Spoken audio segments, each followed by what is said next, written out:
Hey guys, guess what this is? এটা একটা শাক। I think ইংলিশে বলে Chinese bitter leaf R scientific name I guess Peperomia pellucida I think yes. তো এটা খাওয়া হয়, তো আমি আগে কখনো খাইনি। তো অনেকে ভিডিও দেখেছি, অনেকে বানায়, আজকে ভালো আজকে আমিও খেয়ে দেখি কীরকম হলো, মানে কীরকম হয়। তো ছাদে প্রচুর হয়েছিল, এগুলো লাগাইনি গাছ, আপনি গজিয়েছে। সো এগুলোকে আমি সব তুলে নিয়েছি, ছাদে যা ছিল সব তুলে নিয়ে এসেছি, দিয়ে এটাকে এখন জলে ভিজিয়ে পরিষ্কার করেছি। এবারে কাটা হবে, তারপর যেমন শাক ভাজা হয় ভাজা হবে। Let's go. তো প্রথমেই আমি এখানে তেলের মধ্যে কালো জিরা দিয়ে দিচ্ছি।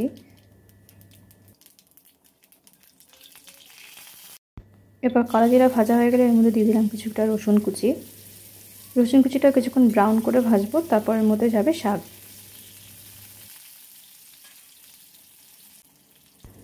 এবার এর মধ্যে দিয়ে দিলাম পেঁয়াজ কুচি। পেঁয়াজ কুচিটাকে অনেকক্ষণ আমি ব্রাউন করে ভাজবো। পেঁয়াজটা বেশ হালকা হালকা ব্রাউন হয়ে ভাজা হয়ে এসছে। তো এর মধ্যে আমাকে এবার শাক মিক্স করতে হবে। দিয়ে দিলাম শাকটা, পেপারোমিয়া, যেটা আমি কুচি কুচি করে আগে কেটে রেখেছিলাম। অনেকটা রয়েছে, কিন্তু আমার মনে হয় যখন তৈরি হয়ে যাবে পরিমাণে অনেকটাই কমে যাবে।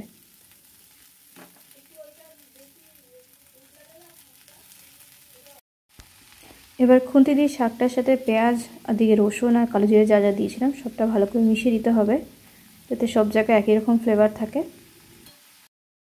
বেশ কিছুক্ষণ এরকমভাবে বসিয়ে রাখার পর শাকটা অনেকটাই জল ছেড়ে দিয়েছে, আর শাকের পরিমাণটা এখন অনেকটা কম লাগছে।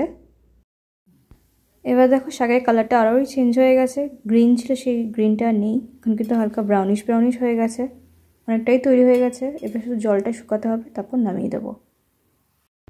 এই যে আমার শাক রান্না হয়ে গেছে, তো ওটাকে আমি এখানে বাটিতে নামিয়ে দেখাচ্ছি। যখন নিয়েছিলাম অনেকটা পুরো এক কড়াই ভর্তি শাক ছিল, আর এখন তৈরি হয়ে মাত্র এইটুকু হয়েছে, খুবই সামান্য লাগছে।